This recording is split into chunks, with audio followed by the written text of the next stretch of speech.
Great. Roll initiative. Oh, shit. All right. Oh, damn. There's no brakes on this fucking train. Y'all better get ready. Oh, God. Just a reminder, Bugnacious always gets advantage on initiative roll. That's so great for him. okay. He better be rolling those dirty bones. Ooh, I rolled well, though. I rolled bad, though. All right.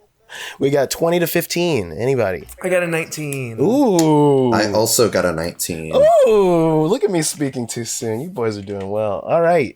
14 to 10? I got an 11. All right. We got an 11. Oh, that's not bad. No, deadline. it's Not great, because Kornoth has a huge bonus to initiative, and he still got just an 11. No, yeah. And your bad. dear sweet family member, your cousin, I'm calling him for just posterity's sake, he got a 9. Oh, shit. All right, so at the top of the order, we got... What's his name again? It's, Johan, sorry. Yeah. Johan. Also, before we really get into this, I know I said we were getting right into it. Don't you back out, you coward. Listen, no, fuck you. It's not about backing out. Buffs and like things that give your characters, not heals now. Don't get it twisted. Heals aren't counted in this, but things that boost your like initiative or what have you. You can stack those in my world. That does like I'm not gonna penalize you for. Does temp health stack? Normally temp health doesn't temp stack. health will stack also, but you like not healing wise, like actually healing back health. Yes. You can't stack spells like that on it. But are you wanting to be able to stack like advantages and disadvantages? I'd say That's so nothing. because that doesn't it doesn't change anything. Like I think it already kind of just accounts for that. If you got advantage and then you got advantage higher, you just still have advantage. You know, like Okay. say like second wind and like flurry of blows. If you're like a fighter / monk, you can stack both of those abilities on top of one another. Like your second one to give yourself an extra bonus action, and then like the flurry of blows would count as its own thing. Like you would your regular bonus action and then the second win bonus action are two different. You know. Got it. Like you can go all out, but you're burning through all your shit really fast is the only problem. So like do it at your own risk. Anyway, at the top of the order we got actually. Let me get a game of rollies going between the two 19s. Yes. Well, isn't it by our dexterity? We can do it however we want. No, not in my world. Not in my world. Just roll a flat D20 and see which one of you boys is going first. Okay, let's do this. Ooh, not good. 12. Oh, there it is. So we got Eldrick at the top of the order. Unless I get advantage on that too, because I have advantage on initiative rolls. So Eldrick is going first, and Eldrick's been on edge this whole time. Like the whole conversation, like he's just been staring at this fucking pod and this guy coming out. And he was a little like, kind of like, holy shit, this guy's like, actually okay. And then he started kind of like morphing into some abomination. And he's like, yeah, no, I was right. And then just like lunges forward. He is going to rage. He's going to rage. About how tall are you, Eldrick? I can't remember. I think I'm like around 6 feet, like around that. Yeah, as you're like rushing forward, this guy is still in the process of transforming. He starts to loom over you at a like almost roof scraping 8 feet tall. Oh God. He's massive, and he doesn't seem like he's slowing in the growing. Oh, God. There's no slowing in his growing. There's no slowing to his growing. He's getting a boner. Tell me what you got. So he's a slower, not a grower. A body boner? That's good. Oh, no. His whole body is erect. Oh, God, you no. can say that. You definitely could say that. Yeah. Eldrick doesn't give a shit. He's rushing in. He's been on edge this whole time. He's ready to get some aggression out. So he's going to rage. And he's going to rage. He's going to rage. And then I'm going to take, because I have 2 weapon fighting, I am going to attack twice on this dude. Do we all have 2 weapon fighting, all 3 of us? Jeremy, do you have 2 weapon? I'm going to roll. I don't know. I mean, I have one of the previous episodes. I think we all have 2 weapon fighting. I know you fight with No. I fight with. I have 2 weapons in my hand, but like I can only attack with one at a time. They're like really heavy too. So yeah, they're really heavy. So they're like mechanically, it's a 2-handed weapon. So it's not 2 weapons. I rolled a 13. Does a 13 hit? A 13, unfortunately, does not hit. Oh gosh, okay, I'm You swinging go again. careening into him, and your sword makes purchase with his leg, but like it just gosh. doesn't pierce. Like these Oh, God. growths that are like forming like tumorous wait. like warts. I'm sorry. I'm raging, so I gotta take advantage. Sorry. Oh shit! Yeah, go ahead. Go off. The first time barbarian, right? Yeah, I think so. No, that's if you're doing reckless attack. Where Yeah. you get advantage, but then everyone gets advantage against you. Okay, gotcha. That's unrelated to your rage. You can do that just anytime you attack with melee So we can attacks. count that you can first be one like, as a flop, but if you want to use reckless attack with the second attack, go ahead. yeah. And it's a free action to do got it. you. Got you. Yes. So Yeah. I did rage. I understand now. I'm just dumb. I'm gonna go ahead and take this second swipe at him, and does a 16 hit? A 16 does it. Go ahead and roll damage. Oh, bet. Okay. 2 plus 4, 6. 6 damage. 6 damage. Okay, good.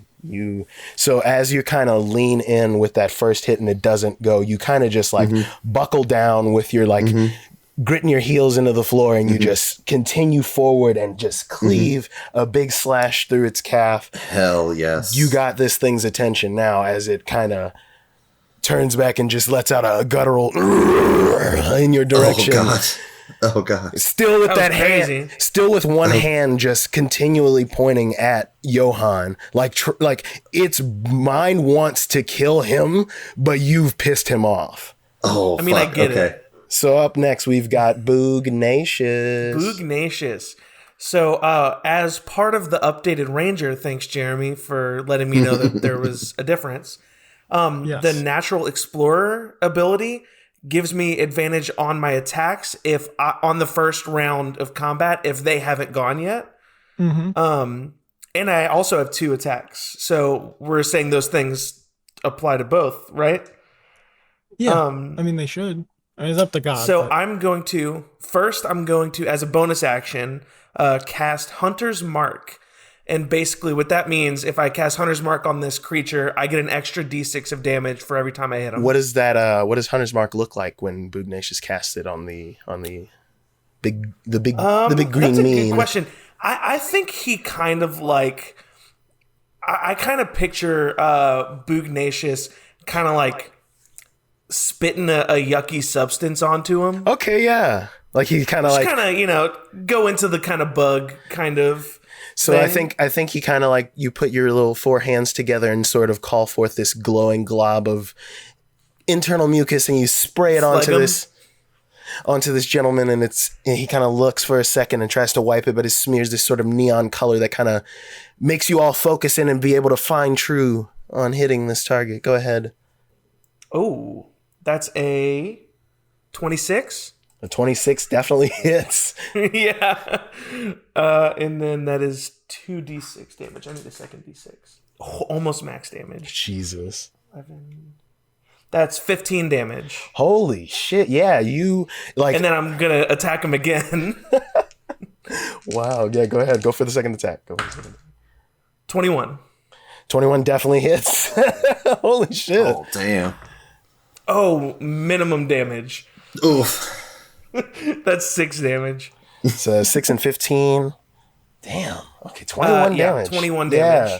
Eat shit. It's still really good. Yeah. Holy shit. Yeah, no, I think like in his like he just is getting more angry at every person in this room. He wasn't in here trying to fuck with you guys. He had his quarry, and now he's got to deal with y'all. He is pissed. He lets out another one of those guttural roars as he like drops to all fours, now in his fully enlarged 10-foot form. This space is barely holding his body as he flings himself towards the back wall, kind of pressed up against it like a tree frog on a window, with his hands and feet pressed against it. He's looking in the direction of you, Boognacious, then you, Eldrick, and then back to Johan, his original target, as he lunges forward, tearing between you guys. I'm going to need both of you to make a dexterity roll as this behemoth comes barreling through at Johan, but you guys are in the way. Yeah. Okay. I think I have something. Also, where are you in this sort of like space, Kornath? Because you might also need to I roll. was in the conversation. I was like, I made it clear that I actually kind of like was standing next to Johan? Johan. Oh, yeah. Because like I was taking a side, so I was like, go ahead and make a dexterity roll for me as well. Ooh, Okay, I'm rolling okay, hot I found today, it. boys. Okay, so 23. I do have a danger sense, so I have advantage, which really helps because Fuck I yeah. just rolled a nat 1. So Ooh, yeah, go ahead and give me that. Oh, God. Give me that second roll, and I hope to God it's not. Oh, much better. Oh, God. Okay, so 16 plus 2, so 18. Okay. Whew, Jesus Christ. I was like, I know I have something for this. I rolled. Oh wait, that was a saving throw. Yeah, no, you're good. Sorry, I actually got a 26. Oh, that's even better. Jesus. God. I have. So I rolled a 12. If that doesn't save, then I can do something to increase it to a 16. Oh no, that you just met the roll that the Oh, wow. that the creature also got, which was a 12. So you all sort of jump out of the way as he pounces and crashes through the nearby doorframe wall with Johan. Oh, Oh, he shit. like takes Johan? Oh, like Yeah, he like- grabs Johan and Like deeper into the cabin, but like destroying that wall that was the door that he just walked through with the gene pod. Oh, damn. gotcha. Yeah, the gene pod sort of tips over. It doesn't break, but like there's that pink fluid spilling out onto the ground. And you notice that's not good. you notice as he pounces into Johan that wound that was on his leg is also dripping that same sort of pink fluorescent fluid. Oh, wow. And I'm gonna go ahead and make that attack on Johan. Oh, Jesus. Jesus Christ. Okay, let's roll for Johan or check Johan's stats here to see if Johan has his bones dingled. I hate it when my bones get all dingled. oh, for real, it's the worst. Dingle dangle bones. Okay, there it is. 14. That was a 16. No, Johan does not make that AC check as this thing grabs him with its teeth and slings him into the next room for, let's see, it's 1d6 plus 4. That is 4 plus 4, 8 damage. As you see Johan get flung into the back wall, and it's sort of like hulking and kind of heavily breathing after having finally got that out of its system, but it's going back in for more because it's got a multi-attack. Oh, my course it God. Jesus. So, just looking at it, is there like, it's basically just like straight feral, right? Yeah, like, it's this not sort like, of. So now this what is isn't before like you? an angry human. It is a monstrosity. There's a little bit of something behind the eyes because like it has memories, but it can no longer communicate in the way that it used to, right? Yeah. Its body is not the same thing that was before you before. The hair is now long and matted down its face. There's like these black and pink veins kind of trailing up its eyes, large, broad nose, long, elongated mouth full of like, almost like row upon row of teeth, like a shark, long, gangly arms covered in these like tumorous sort of growths, big claws, and it just snatched Johan and went flying through that room. Fully nude, by the way. And it's going to make another attack on Johan. Wait. Should I roll a perception check to see what his dick looks like? Go ahead. I mean, I'll tell you right now. There's no dick. There's nothing there. It's just that's not how. I wouldn't know. This thing doesn't get down like that. But it does have a butthole. No dick. It rolled another 16. I'll keep that in mind. Johan's taking a real beating in the next room as it rolled another 16. The damage on that is a 3 plus 4. That's 7 damage. So. Oh, man. Yeah, Johan's looking pretty rough. And he's in the next room? Like, do we have visuals on him? Or You can see through the massive hole that this creature's made. Oh, shit. As it's just like wailing on him, and it's going in for a claw attack at this one. Oh, damn. It has another. It's still. The multi attack is 3 attacks. Holy God, fuck. Lord. Jesus Christ. That's a big number. Oh, but that was okay. Johan sort of like braces with his forearms as it got a 6 on this roll and kind of takes the barrage and you can now see laughing as this thing is just wailing on him. Johan is kind of cackling at this thing as it's attacking him. Oh my God. And then up next in the order is you, Kornoth. What would you like to do? You see this thing come tear-assing across the room, blowing Johan through the wall. It's just assailing him in the other room, and all you hear is like a hearty as he's getting his shit rocked. Oh my God. Kornoth, like, is immediately going to sprint into the presumed dust cloud that is it's just in like that room splintered now. dust. Yeah, definitely just splinters abound. You're inhaling little sharp little. And as he's running, he's going to infuse thunder energy into one of his fists, and he's going to cast Booming Blade. Ooh, hell yeah. Which Shit. is the spell that I kept accidentally saying All Jeremy last time. does is cast Booming Blade. Yeah, like Sword last burst. game, it wasn't the spell, and this game I was like, you know what, fuck it, I'll actually have Booming Blade this time. So I'm gonna do Booming Blade, and the way that works is I make my normal attack, and then if it hits, extra thunder cool shit happens. Oh yeah. Hell yeah. All right. Would it be booming fist or? It would be Booming Fist for Cornut. That is correct. Hell yes. Okay. Does a 15 hit?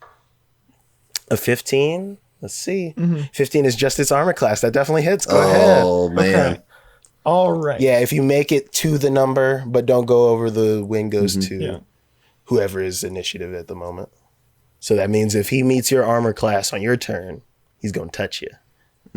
Oh no! Don't touch me. It don't feel good when he gets you. Is You would it know that magical- just got me, Odell. You motherfuckers. Let me say my damage number. You pieces of shit. Tip of that just got me. That's the Johan in the God, corner. you pieces of fucking... I don't even like you people. Oh, so sorry. We were just giggling. What's up? Wait, whose turn is It's it? just Jeremy. Hold on. Oh my Come on, god. tell me the damage, man. Okay. Come on, man. All right. All right. Fuck you guys. All right. So it's 3. So it's 8 magical bludgeoning damage. Okay. And then the other thing happens. All right. And then 7 additional thunder damage. And then this is not related to this, but because my guy has the Crusher feat, anytime he deals bludgeoning damage on an attack, as long as the creature isn't 2 categories larger than him, he can push them 5 feet away from him with that attack. So he is going to punch this thing basically into the wall. And then with the rest of the Booming Blade, after that thunderous energy hits and disperses, it doesn't actually fully disperse, and it starts swirling around the creature. And if the creature tries to move away from where it's currently located before the start of my next turn, it takes 2d8 thunder damage instantly. Oh shit! Wow. Damn, Yeah, son. I'm gonna be real. I know this is our first combat, but we're pretty good at this. For sure. And now up is Johan. Johan kind of looks to you with a big grin. Thank you. He cracks his knuckles, kind of cracks his neck as he stands up, and he slowly walks over to the creature, holding a hand up as he casts Eldritch Blast. Good. Let's go ahead and get that going. That's what I used to kill that gnome. I turned that gnome into a was what mummy. you would. The goo gnome? Yeah. Which one of the innocent gnomes are you referring to? I can't remember which one you killed. I can't really remember which one it was that I turned to goo, but I think it was the one that tackled me into the door. So The strong base one. Yeah. So Johan holds his hand out, casting an arcing sort of almost fluid plasma-y ball of purple energy, and it strafes off to the side as the creature just leans a head over and grins at him, fully missing him. Johan, not breaking his stride, continues forward, reaching to his back as that purple energy swirls around his hand and a javelin forms. Oh, very And he cool. tosses the javelin point blank Oh, at shit. the creature's head. Oh my god. Again, the creature snaps its jaws, catching the javelin Oh god. and breaks Poor it. Johan. Is this creature a monk? Poor Deflecting Johan's missiles? trying to look so cool, but he just keeps fucking. God. He just got rocked. He's trying to Yeah. catch his footing. And I back, think, you know. and I think Johan also is feeling that fucking tension of it, and he's just getting pissed. And Johan goes into a rage. Oh shit. Is Johan a barbarian? Oh Johan's shit. all the things. Johan, his form sort of his lanky form sort of catches a little beef as he just screams in this creature's face. And you see that purple energy start to well up at the center of the gem. And beside Johan, with a tether of purplish magic, almost like chains, forms a spirit. Oh shit! And you can't quite see it, but it Johan stands. died. It stands about similar height to Johan, Yeah. and looks, from what you can tell, a fairly similar build. And it is made of this sort of purple roiling energy, and it's wrapped in these ever moving chains, and and you hear quiet weeping as this thing stares down the troll. Oh, I love this. And it is now back to the top of the order with you, Eldrick. Oh God! Well, wow, so much has happened. Yeah, for real. I'm sprinting straight into the room, still in my rage, and just wailing on this dude. Like I'm not having a good time. He's gonna die in like the next turn. So we'll roll for the first attack. Not good. Does a 11 hit?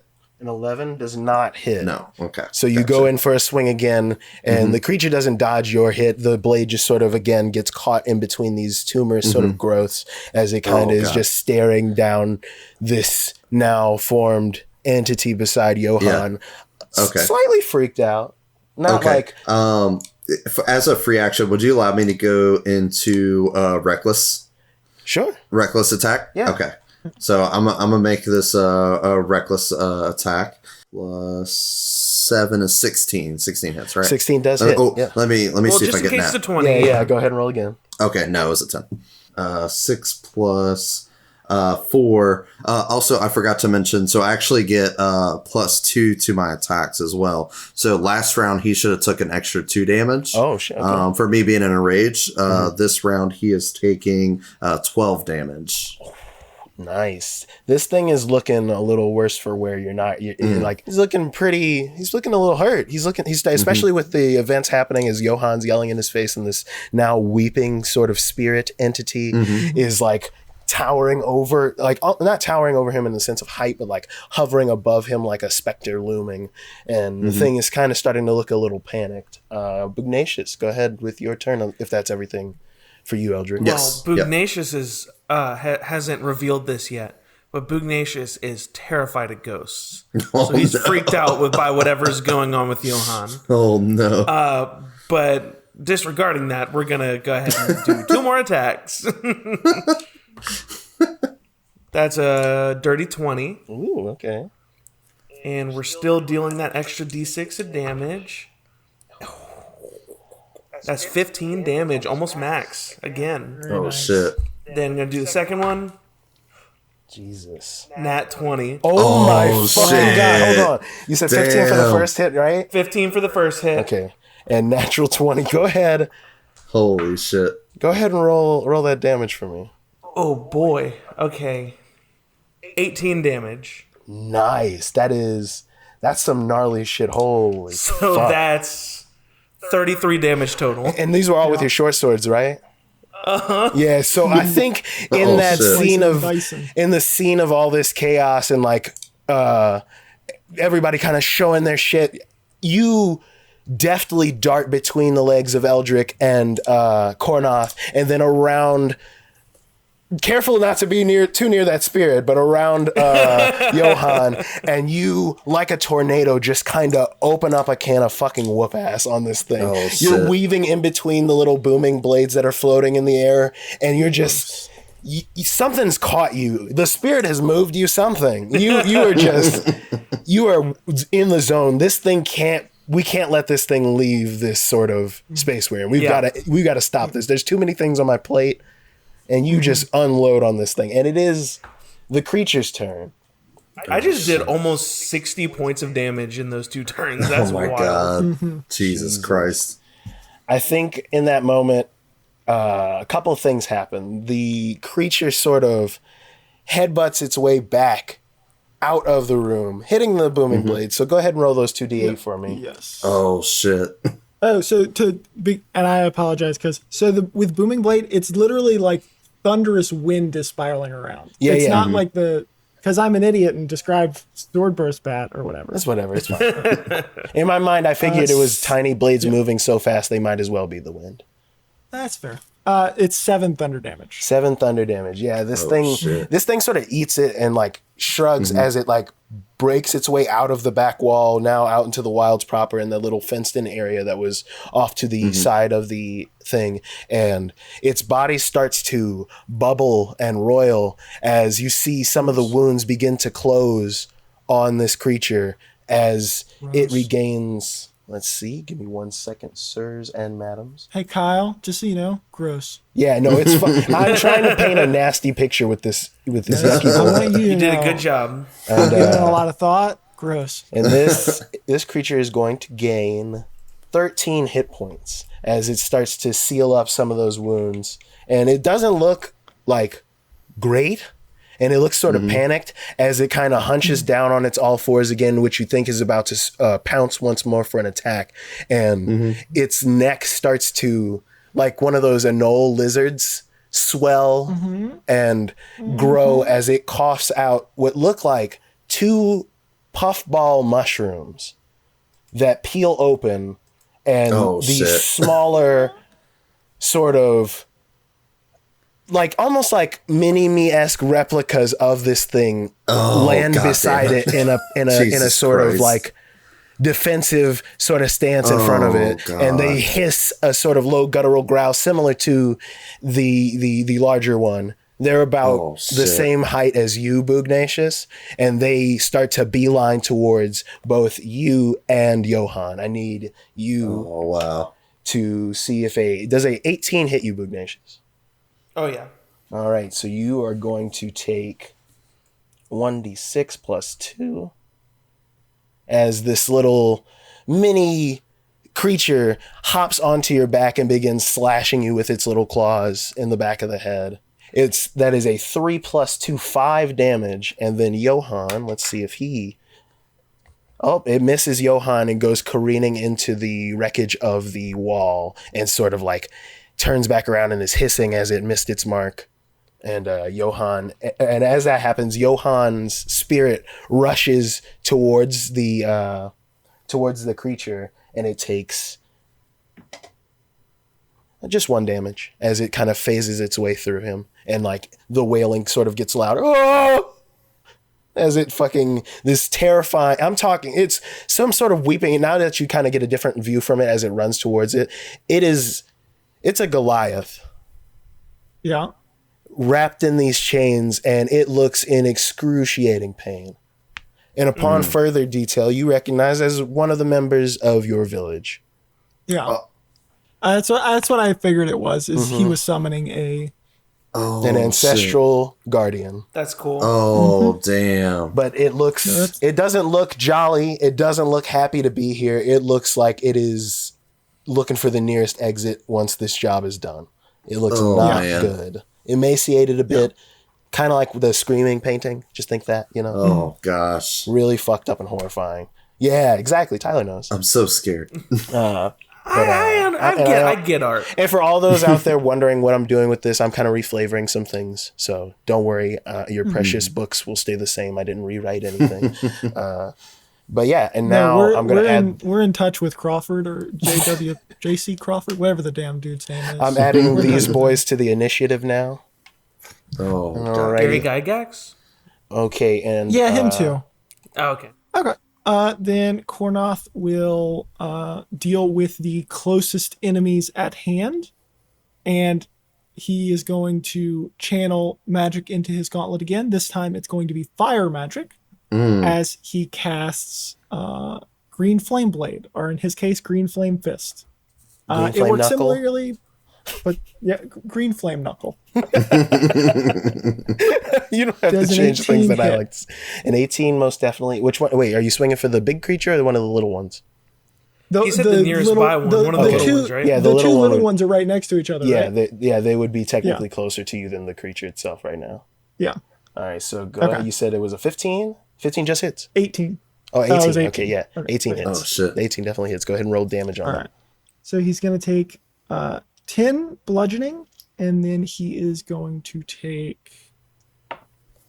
All right, so he's going to take an additional 4 points of fire damage. Yeah, you don't even have to roll any more things. You swing that fist and the green flames meet this thing's flesh and it lets out a whistle, like a hot dog popping in a pan.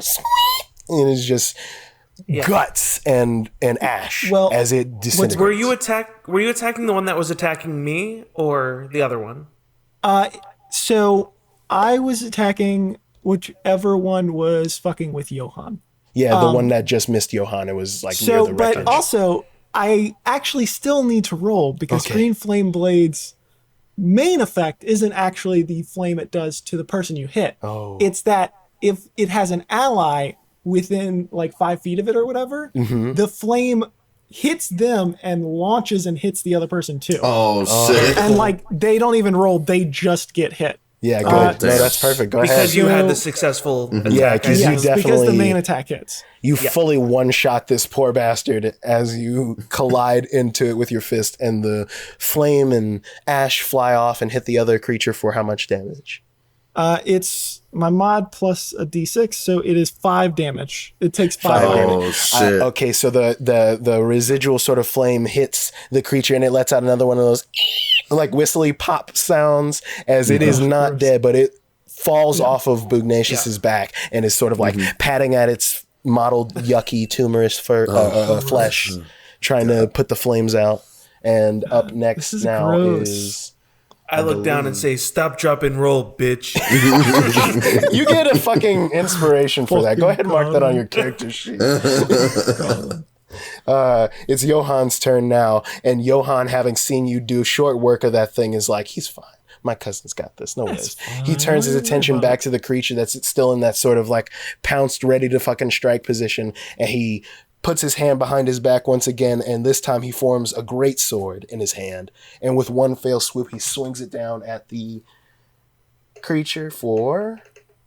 Finally, Johan, you're doing something, eh? And he was raging too, so I think he gets advantage, yeah? Well, if he does the I'm gonna reckless retcon it attack. and say he's reckless. Yeah. He's doing he's being a little reckless.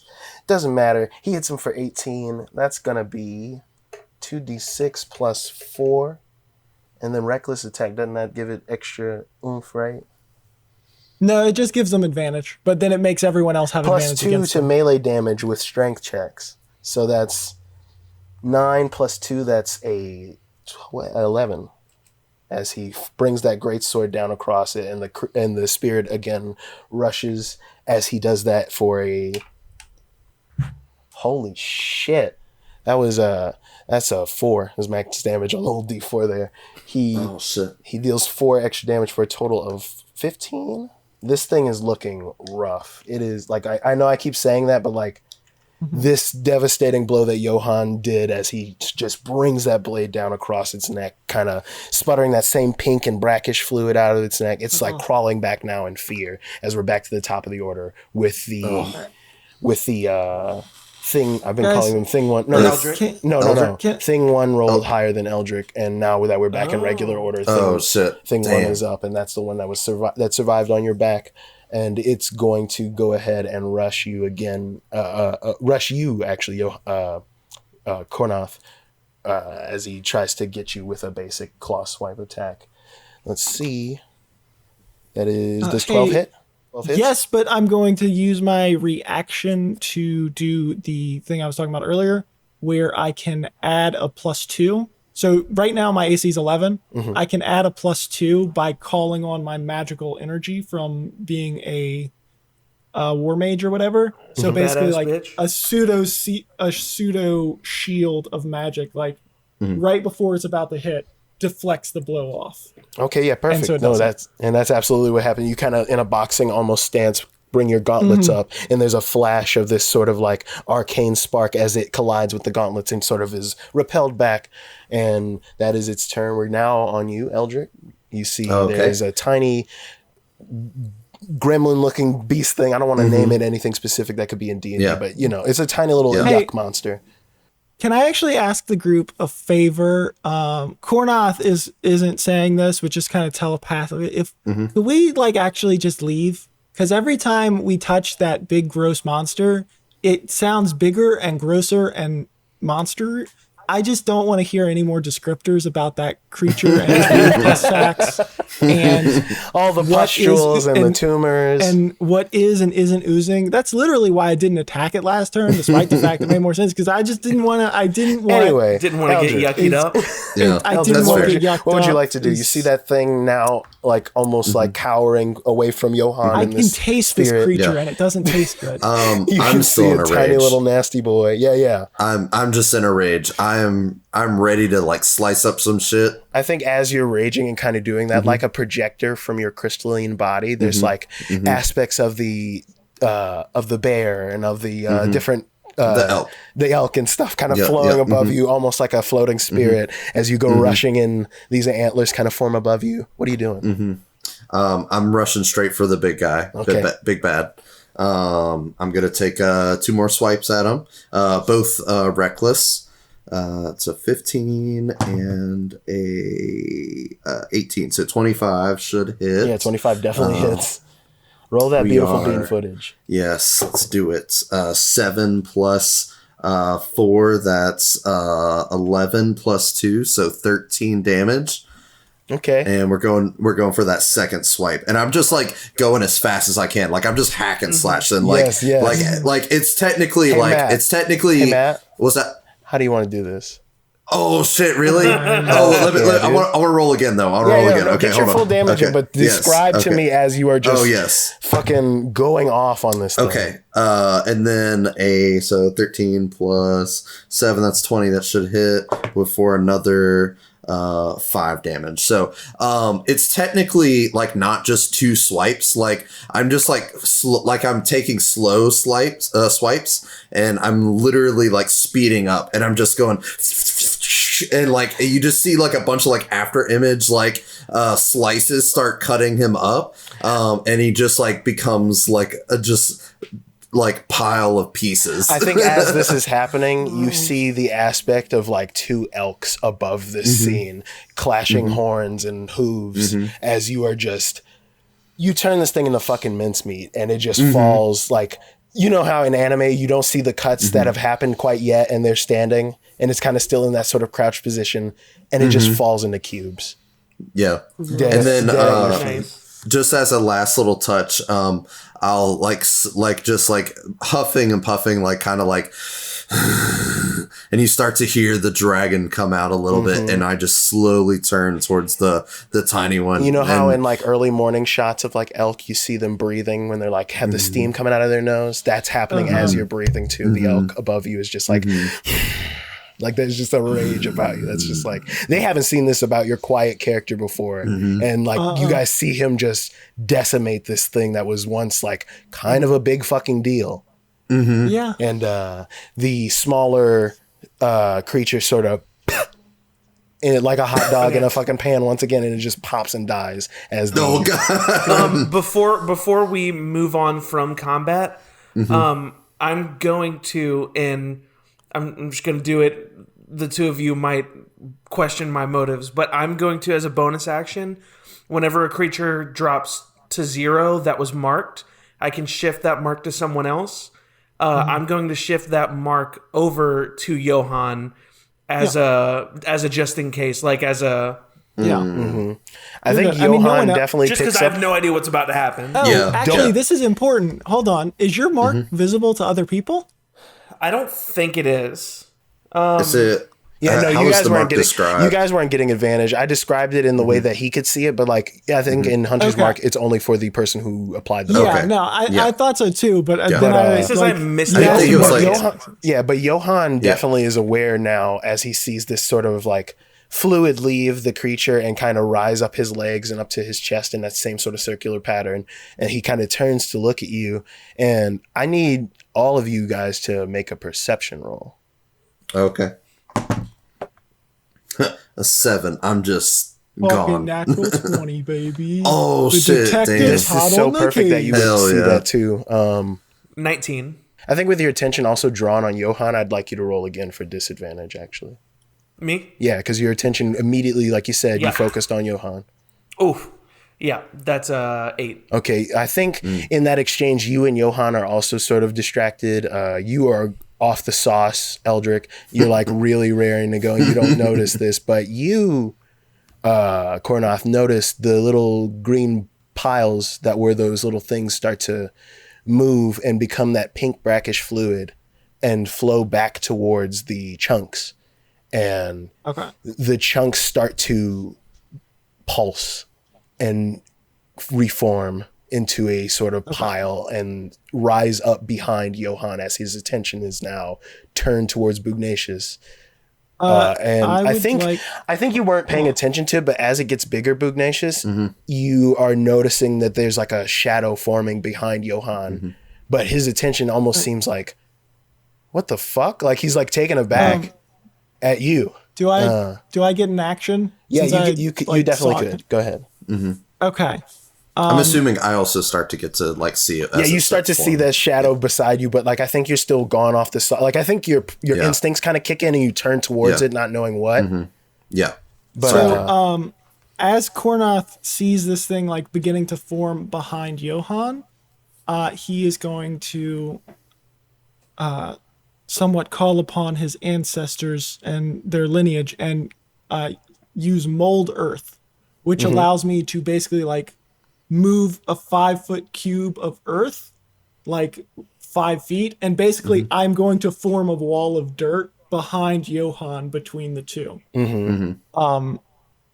This thing is forming. The stone wall sort of like slots out from underneath him, like a big sheet of stone kind of slots out from underneath the pile of ever-growing goo and flip up between him, Johann, and the pile as claws reach out from the pile again and slash through the stone, but not into Johann, thankfully. And the stone wall crumbles, and Johann's attention for a moment now is taken away from you, Bugnacious, as he hears this.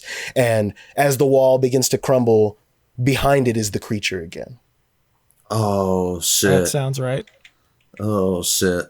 It's not fully formed yet. It's still bubbling and roiling and reforming itself, but it is back with a lot more health. Oh, with a lot more health? Not a lot more health as in more than what it had. But like, Johann, can you put it back in the pipe? Put it back where it was. I think I'm gonna fully like if I have a chance, like now that my instincts are kind of kicking back in, can I run back over there, or are we still in initiative? Yeah, it's the same initiative order, and it's the creature's turn because it would be my turn. Oh, I thought you just. I haven't gone. Okay, go ahead. Yeah. And so wait, does it have a physical form? Yeah, it's like all those pieces are just kind of like nasty snot covered jigsaw puzzles piecing themselves back together. I don't like it. It's gross. Yeah. They're all like slugs, like coming back together. Fully, like imagine like cube shaped slugs. It's like a Studio Ghibli, like Princess Mononoke, like the little Yes. For a free action, I want to ask Johann, can you put it back in the pipe? Put it back. If we can somehow make it incapacitated, but that seems to be not quite possible, then yes. But I think it would be best if we just killed the damn thing. I thought we just did that, but here we are. Clearly not killed enough.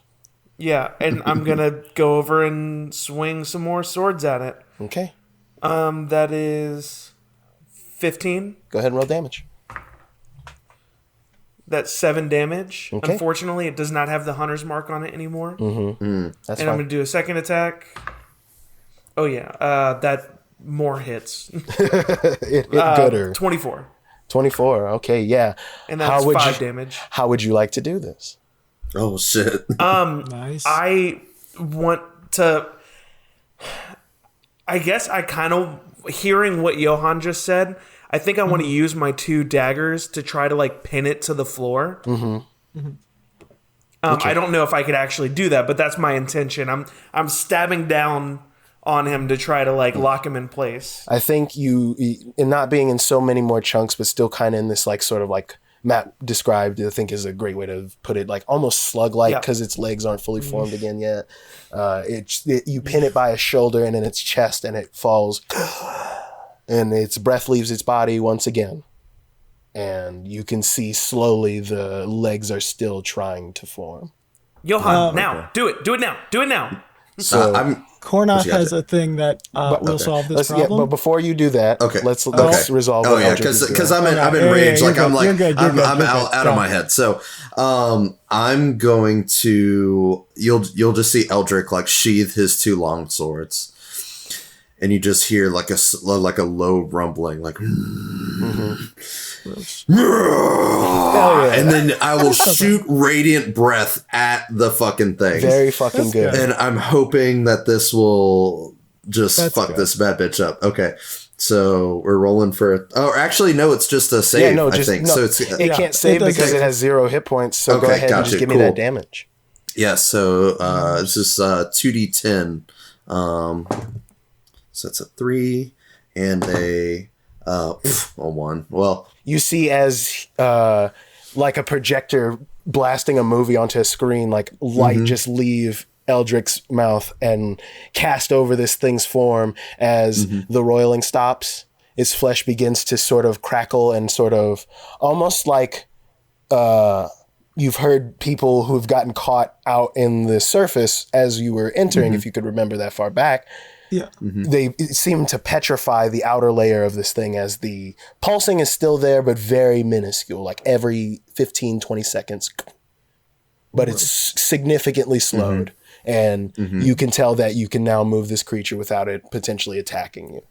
And Johan... Put it in the thing. Yeah, Johan casts Mage Hand and grasps the creature by its like chest with this don't want to touch it. Smart. Like as the spirit of his ancestors sort of like forms a like cloud and becomes this purple hand and grips the body of this creature, and he walks it back into the inner sort of area of the lodge that's not been fully destroyed, and finds the tipped over gene pod and opens it back up and places the thing back in it and closes the pod again.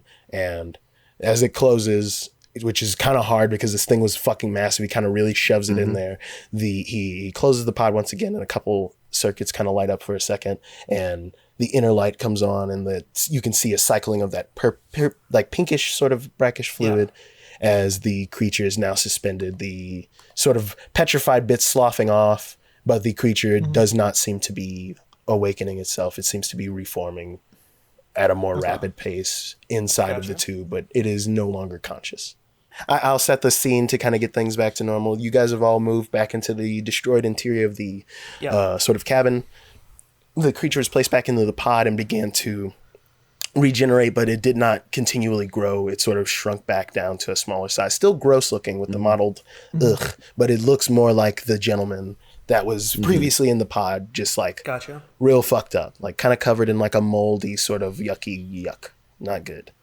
And Johan is kind of catching his breath, a little worse for wear, as he's got like these bite marks that he was tending to around his collarbone, sitting next to the pod, just kind of like taking everything in.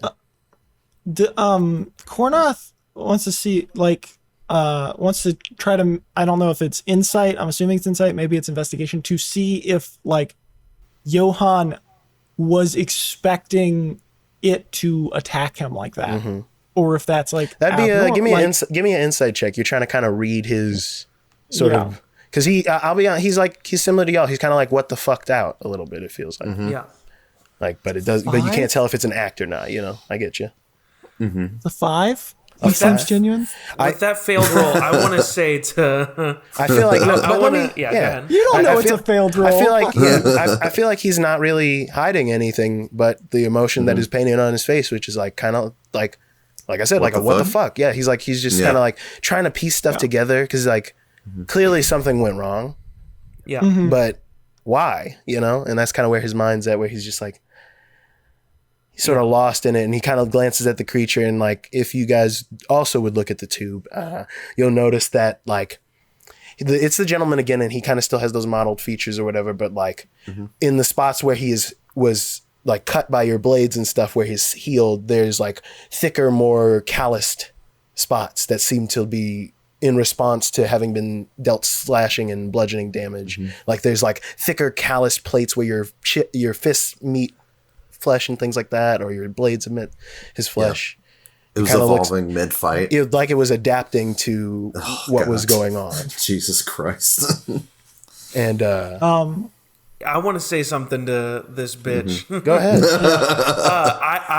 So we're all kind of coming down, very confused by everything that just happened. Kornoth is putting his shirt back on. Yeah, my swords are still drawn. I'm not like threatening, but I'm just like still holding on to him. And I say to Johan, "Are you beginning to, maybe second guess or consider that I might have been right about this benefactor probably not having your best interests at heart?"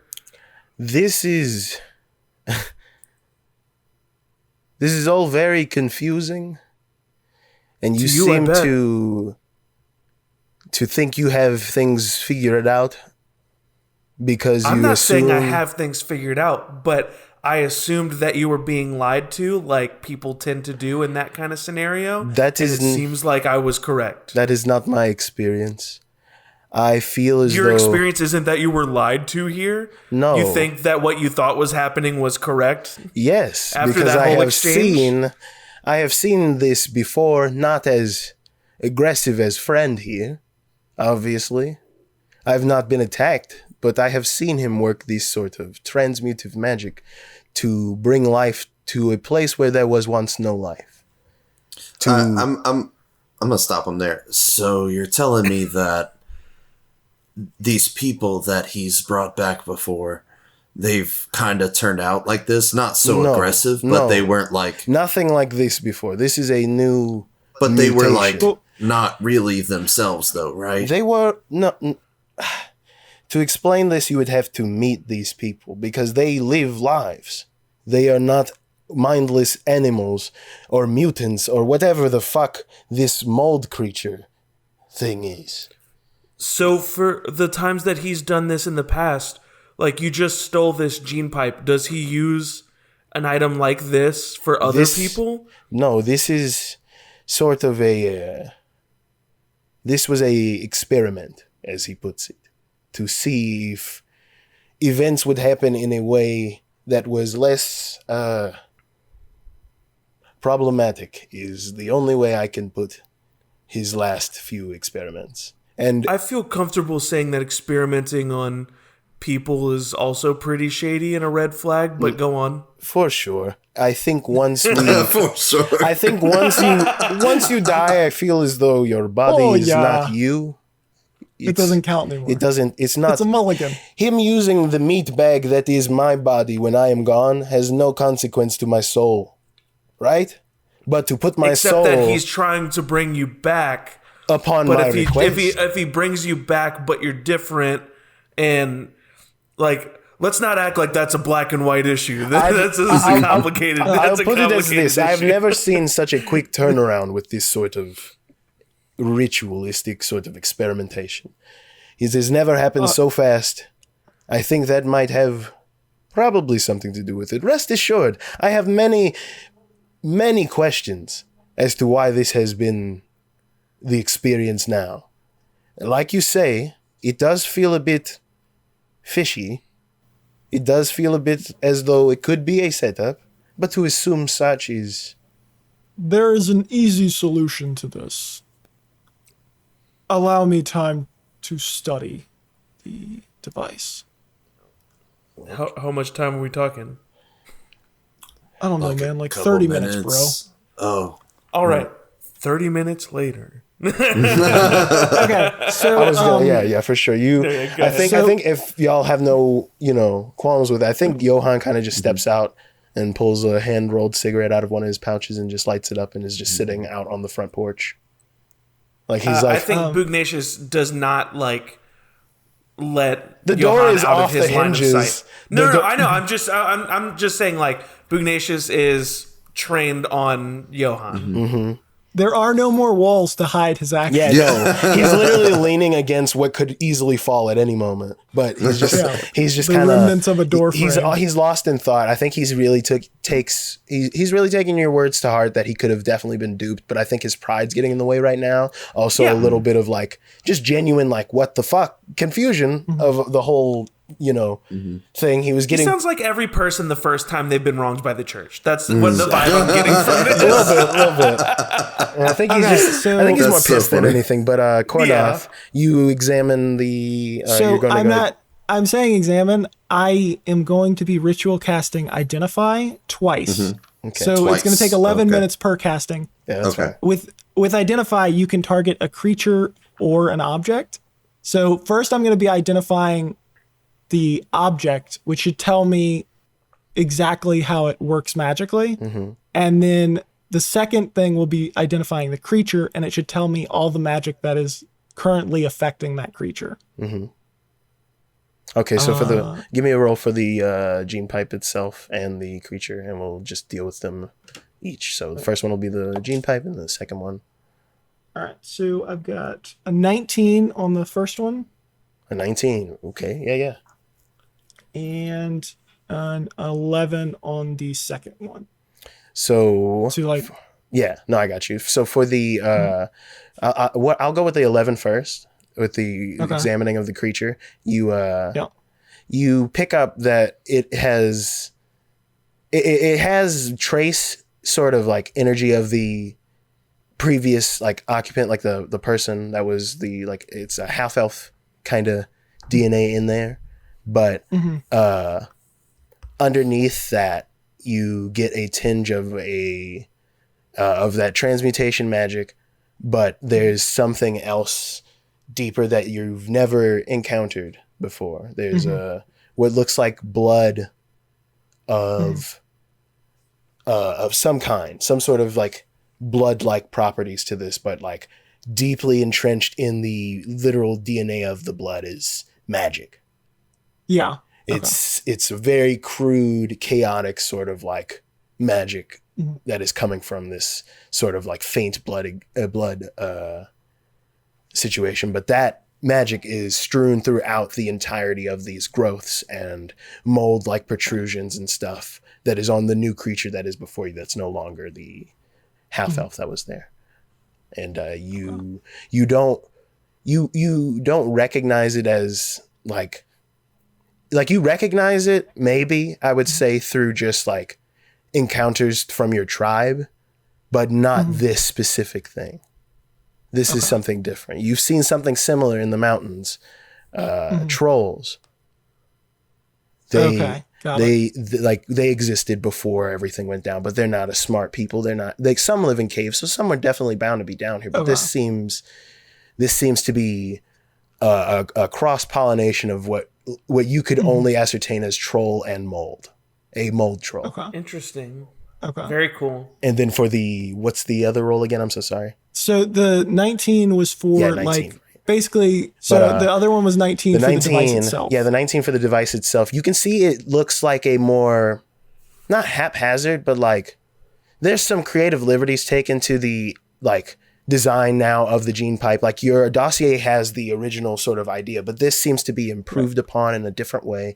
It seems to have more output valves that seem to link up to machinery that isn't native to the gene pipe itself or to anything that would have been gone over in the dossier that you have about the artifact that they knew of. This seems it seems to be more thrown together in like a very like my way. Whoever is making this has a specific way of going about making things, and this seems to be outfitted to add in more things to sort of experiment with different stuff than just like seed development or like plant-like development. You see like valves which seem like they could fit a humanoid creature nearing the back, as well as the sliding glass that opens up when you press the button on the front. Gotcha. But the device itself just seems to be like upgraded in a way that's like you have no idea how this works, like how any of this magically works. Is it more unstable or is it just enhanced? Like, I think it's just enhanced. I think this was, you can kind of tell from that 19 that this may not have been as planned as it comes off. Like at least the aggression or anything doesn't seem like it was intentional. Like from your understanding, it seems like it might have been just a rogue mishap of releasing something a bit too soon, you know, like they weren't done cooking. Well, Yeah, what did y'all want to do while I was staring at yes, this that's thing? what I was. Yeah. That's what I was about to. We go get back to you guys. Johan is just on the porch, sort of. Yeah, I think Smoking that loud. after like 10 minutes of sitting kind of nervously, just locked in on Johan, I think I kind of want to. I think I put my swords away and kind of walk out onto the porch with them and kind of try to level with them and be like, hey man, look, I'm sorry I'm being a little mistrusting. Obviously, these are circumstances that none of us really know what's going on, and clearly, like, you didn't want what just happened to have just happened.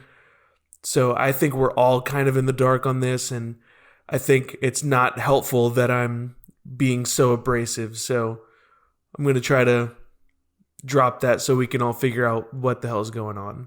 I think he hears what you say, and he kind of just looks over at you and flicks the cigarette butt onto the ground and stomps it.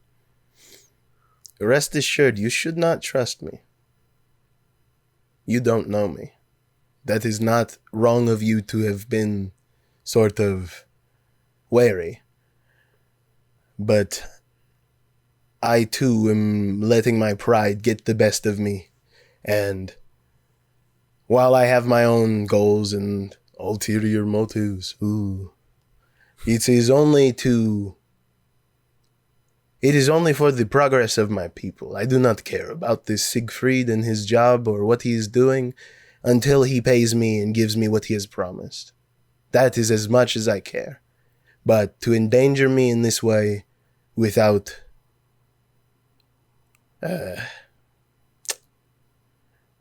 giving express instructions, I guess, to someone who knows nothing about this is a little dick move, as I could see. I think I need to speak with him about this. And I did not notice what you did back there on the battlefield. I understand, but you already got your leg, did you not?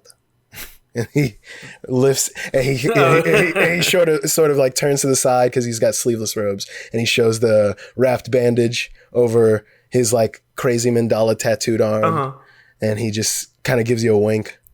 I still have no idea what he's talking about. Of course, I know you're playing it up. I know you're not going to give him anything, but he just like, hey, I won that contest. I have no idea what he's talking about. I say to him like, I apologize for that. It's just the heat of the moment. I wanted to make sure that all my bases were covered.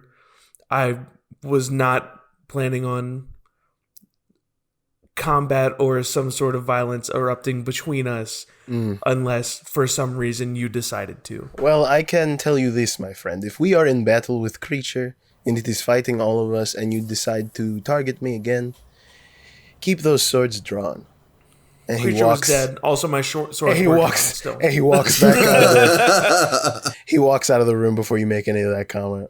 I think Eldrick was kind of listening to all this, and he's just like, oh, God fucking damn it, dude. And he just walks over to Kornoth and he's like, so, did you ascertain anything about any trickery or any sort of... So, as he comes over, Kornoth is hunched over this device with like sprawled out notes that are illegible. Like, Kornoth knows what they say, but no one, like, that is not a language that he writes in. That is Kornoth chicken scratch. I think he's just staring at that like, what? Just nodding. He doesn't know what the fuck's going on. He's just like, yeah. He's like, oh, yeah, that's... Because he's got some arcane knowledge, so like anything that would be legible to the average eye, he's like, yes, Arcana. It looks like if you've growth. ever seen movies I see where, the like, word growth there. That is, I saw many of those. Like the psych ward scenes in movies where they have like the crazy drawings and the fucking like, air, the like string. Oh my god! You've brought your own yarn. It looks like. I'd like to I'd like to imagine that it's like shorthand of like 3 different languages. Like, Pepe and there's Sylvia, no Pepe like. Sylvia.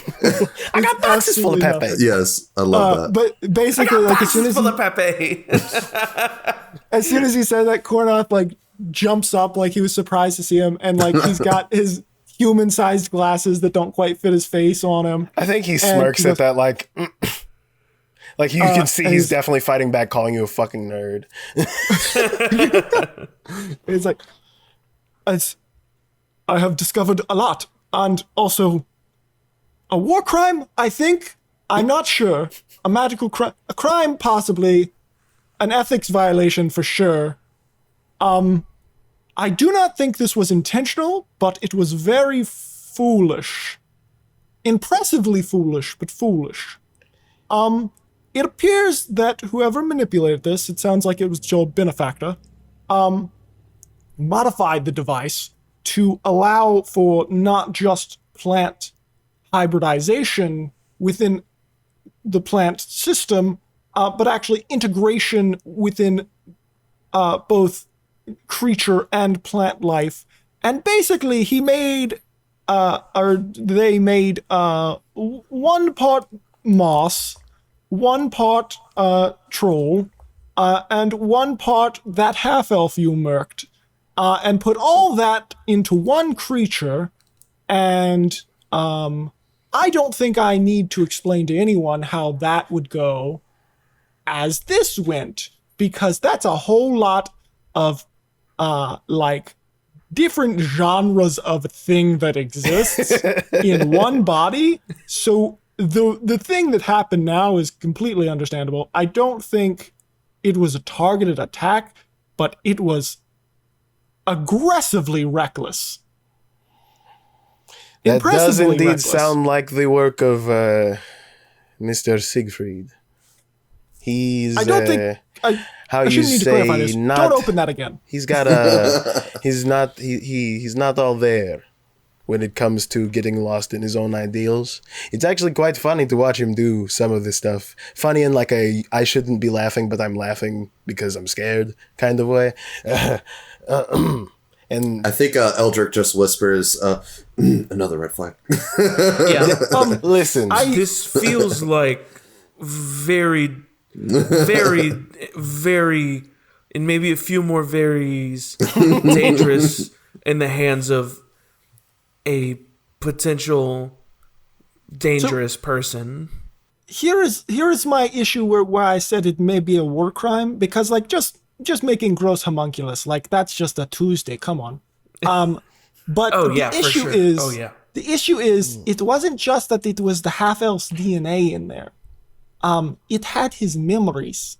And the only way to do that, you can't just do that with DNA. You have to bring the soul back into the body, which means he took the half-elf from the spirit realm and put him into this monstrosity. And who knows what that did to the spirit.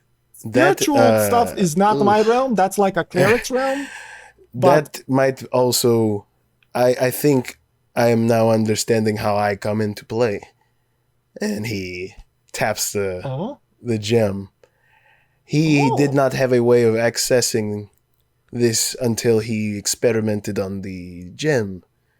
I had access to my people through his studies, but he sort of juiced this to be able to be a catch-all for any sort of rogue spirit I should snuff out before it's too late, and I definitely grabbed this one for him. He told me to add that up along with the, if possible. He has his own thing, but he wanted to try something fresh.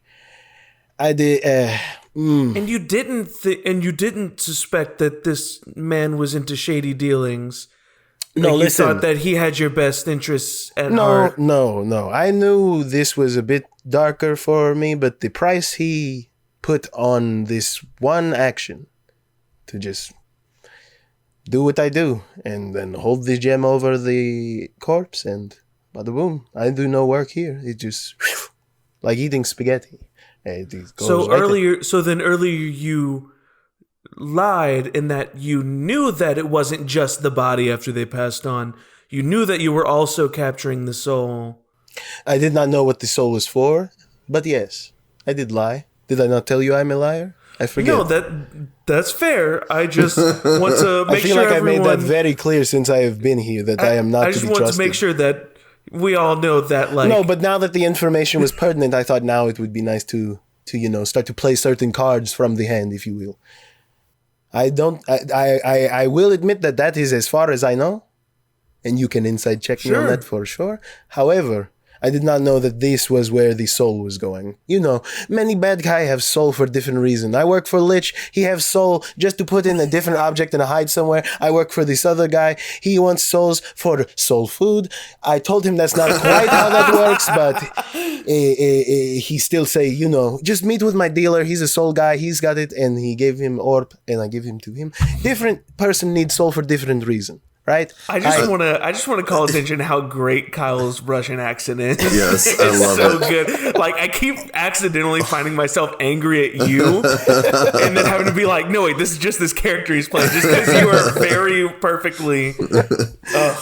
Anyway, I love how like he just glossed over how he worked for a lich, and I'm just like, I've been around the block for a few times. You don't get this many tattoos. He would know. You don't. Look at his skinny bone arm, and he holds up one of your gauntlets and shows your arm. He's got a couple here.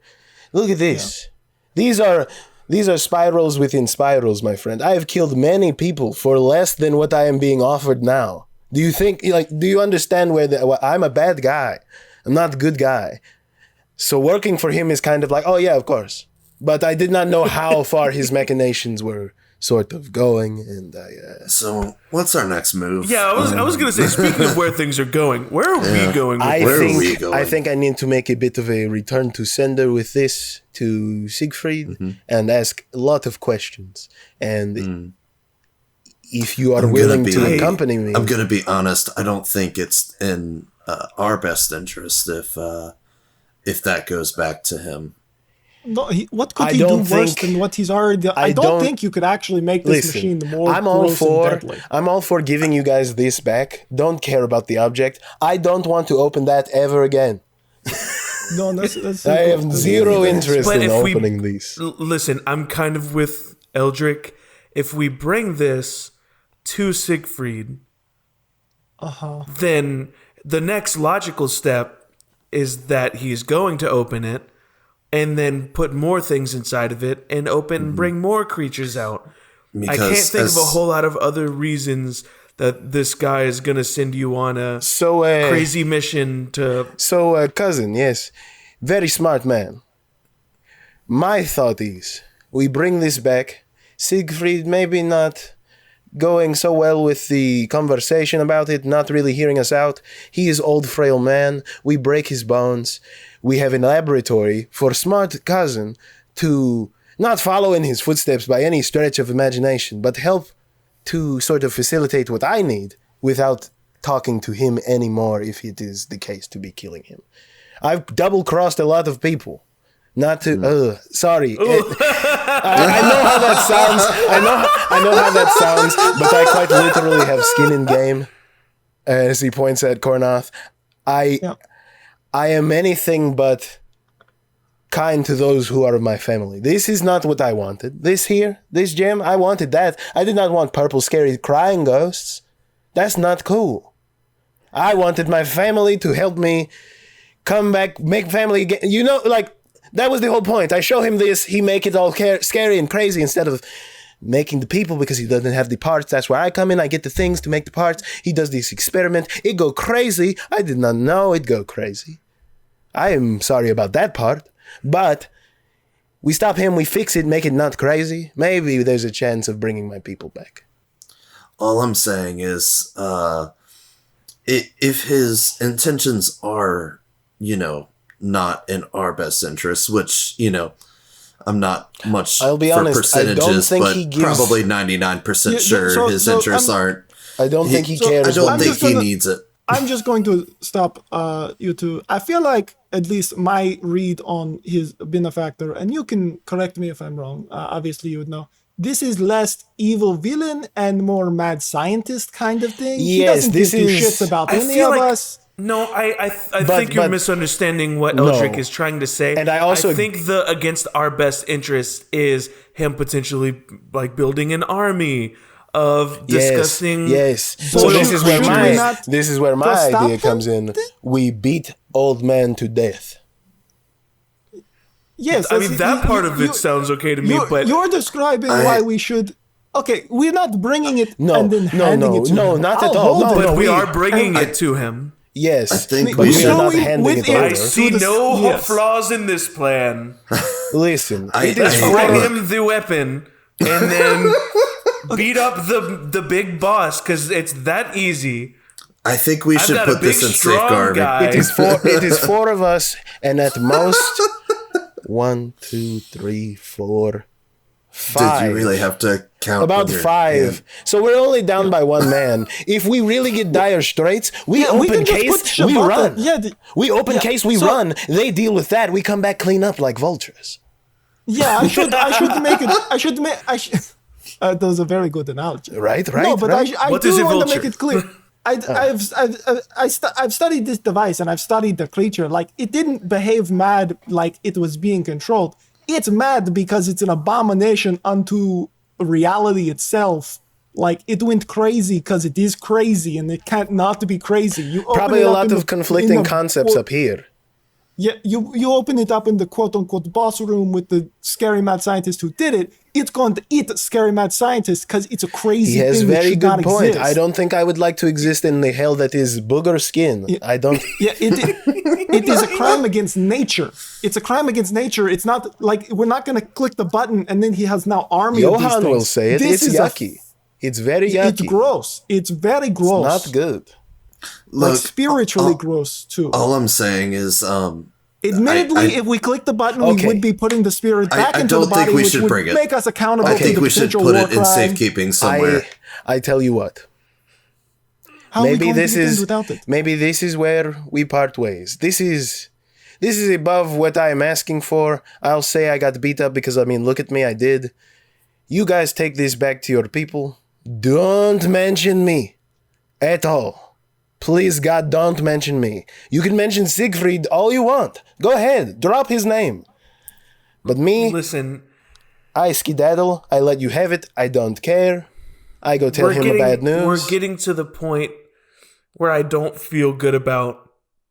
I don't feel good about just splitting ways at this point. It's like we take it to him, or we. What, do you plan on making me also prisoner? Who save you from... No. I'm saying I don't feel good about being just ignoring this potential problem and being like, well, hopefully nothing ever comes of that Siegfried guy. I think to make believable, and he takes the necklace off his neck and holds it out to Kornath. This means something to me and to him. Mm-hmm. I would not give this up freely. Very quietly takes it. I would not give this up freely without. And Kornath runs away. If that is Kornath's prerogative, he could definitely run away. But this is how you say collateral. I have reason to come back. If need be. Can the three of us talk? Just the three of us, really quick. I just want to. I'll go smoke another one of my ciggies. He steps out of the hole. Yeah. As much privacy as you get, Yeah. Listen, Kornath, we have yet to really see eye to eye on much of, anything. But tell me what you're thinking about this. I feel really bad about it, but I don't see an option that feels good. You know what I mean? As you're saying that, Kornath has not stopped staring at the shard that he was given. Go ahead. Well, you don't have to roll for this. I'll just tell you. You're staring at this thing and you just see roiling sort of like purple, like almost like smoke underneath the gem. It doesn't look the same as you remember it. Yeah. It looks, there's something in there. It's like a snow globe full of like dust. Like, every time you move it, it's just these purple clouds of like. So he kind of, after a moment of looking at it, he actually controls his fascination and like just excitement of rediscovering a part of his ancestral thing. He puts it in his pocket and he just turns him. If we do not more harm would come from our inaction than our action here. If he is And I agree. if he is capable of turning a crop seed mutator into this, then with or without this, he would be able to do it again. I mean, this isn't like it's a unique item. There are multiples at the place we just came from. I mean, to be clear, it is a very unique and ancient, and it should be respected. But like, it's not one of a kind. There's like at least a dozen. I'd say by the way it looks now, it's definitely one of a kind. Well, it's one of a kind In the now, state it's granted. in currently. Yes, it's one of a kind now, but like nothing he did to it is like he could never do it again. He could do it again, and they clearly don't have great security, and they're not going to learn a lesson because they're damn too arrogant to even acknowledge they did something wrong. But we need to make the mad scientist to be unalive. Yes. And I'm only partially saying that because he might have more shards of my ancestral relic. That is like 90% of the reason I exist at this point. So, first of all, trust my family implicitly, which is not great, I acknowledge, but I'm also not going to change. So you just need to work around that if you can. Other than that, I don't know why two adventurers who took this job for money are so opposed to robbing a very powerful mad scientist of both life, limb, and stuff. This sounds kind of like all the boxes a normal adventurer would be on board with. I don't think that that's what we're trying to say. I think what we're trying to say is let's please not bring this to the mad scientist in any form or fashion. We won't be able to get in. He's not going to like say, "Oh, new people and my thing, and the thing I sent you out with is gone now. Please come in. Let's talk about it. Wine and dine." I mean, if we're going there to, murder this fool, I don't think that we really care if he lets us in or not. Okay, no, you want to get in because it's much easier to kill a wizard in their lair than out of their lair. We're also making a lot of assumptions about like what a lair they have, and do we know this person's a wizard?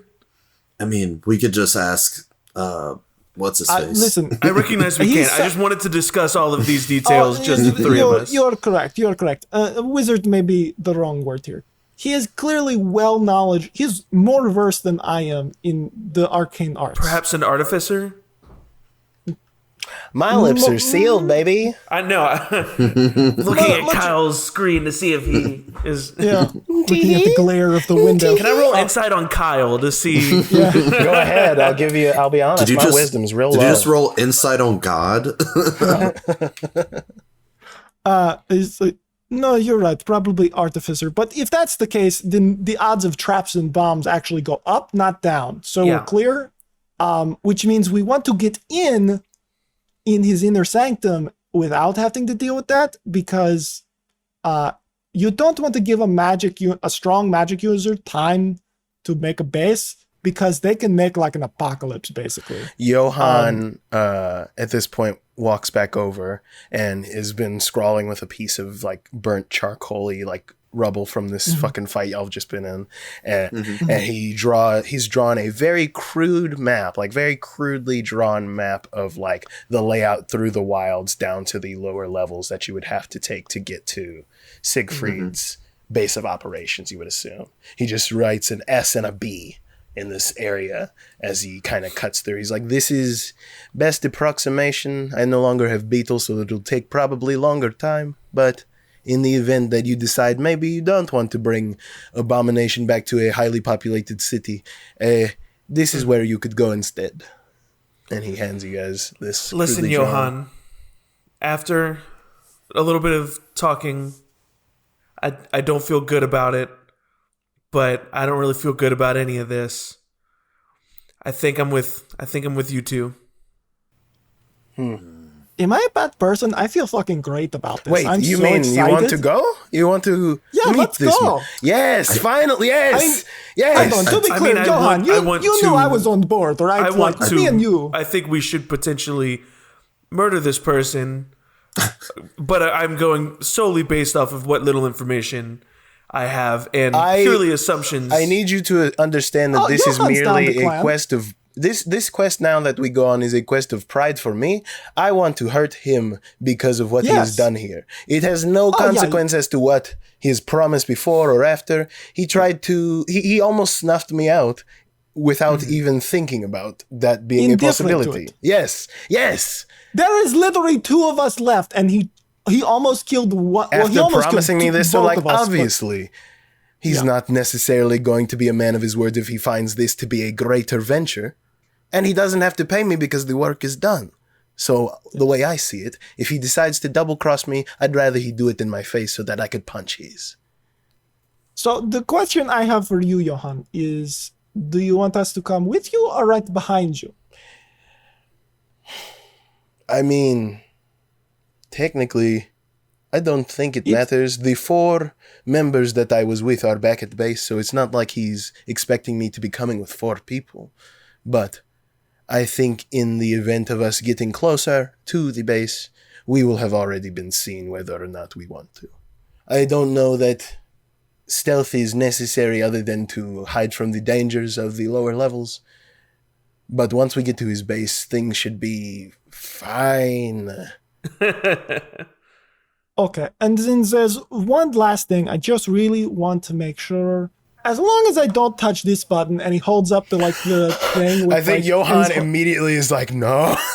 As long as nobody touches this button, it's not gonna explode out again, right? No, this glass is pretty tough, and you see him like rear back and actually punch pretty hard. It could probably tumble down to the lower levels itself, and we could meet it there and be fine. Okay, wonderful. I want to turn to Eldrick and be like, I don't really see a better option, man. He reaches into one of his lower pant pockets and pulls out a small rod that's made out of this like oily. It's made out of this oily black substance. It looks like almost obsidian, but like off a little. And he taps the pod, and it reduces in size. Oh, this by how much? Like it's like a little capsule now. Oh God! I put it in my pocket. This is not something he knows I have taken. This is don't touch. Yes. He has many intriguing objects, but this reducing and enlarging ray does not only work on objects. And he taps himself, and you see him get bigger, and then you see him get small. I'd like to imagine he keeps doing that a couple times. It's got a couple charges left, so I probably shouldn't have made this joke, and he rings himself back. Normally those things have a limited charge, but that's definitely fine. only 4 charges left. Sorry about that. We're already pretty big, so it's mostly fine. But in the event that maybe you want to get big, hey, what do you know? Yeah, to punch a dragon or something. Yes. I've seen one. Have you seen one? I am a dragon. Born. Oh yes, I've seen your people before. You don't count. You don't have wings. You have wings, then you are a dragon. Barbarian to barbarian. We should have chat later. And he kind of gives you like a playful wink, like he like knows some shit. Yeah, I'll acknowledge that, and I'll just look over to Lil Crumb, and I'll just be like, well, I guess I'm outvoted in this. I guess let's go kill this fool. And so, let's go. If it's all set, I think you guys set off away from this like obvious like little like Dropbox kind of shack. And as we walk away, the fucking final walls of this. What I was gonna say is Johan reaches down into one of his pockets and pulls out like a bottle of rum and tears another piece of cloth off his thing and takes his little hand-rolled cigarette he's been smoking and lights it and just fucking chucks it at the thing like a last middle finger to this guy. Try dropping stuff off in the wilds now. Fucking Molotov. Good. Wow. Yeah, he's like Johan. You can tell Johan is pissed. Like. If anything, there's the camaraderie with all of you that Johan is on the same level as you guys. This was bullshit. Yeah. I love that. Listen, there ain't no rage like a Goliath's rage, baby. And so I think you guys set off now, following Johan's crude map, into the lower levels of the wilds. I will say, since you all are traveling from up, down, it won't be as bad, but traveling back up, y'all might want to be careful at how fast you make your way back, because remember, things start to get a little different. in these lower levels. Things start to get a little wild and crazy. So if that's all said and done, I think we're good for this episode. Tune in next week for another exciting installment of The Road to Redemption. Bye-bye, everybody. Bye-bye. Bye. Hornot's gonna try acid.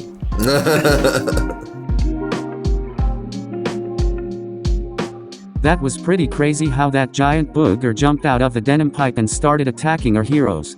Luckily we're all certified booger pickers. Tune in to part 4 to find out where Johan is leading our characters.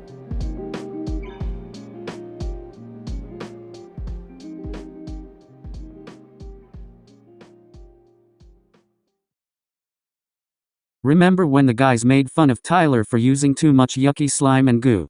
Fuck you guys, Kyle's doing it too.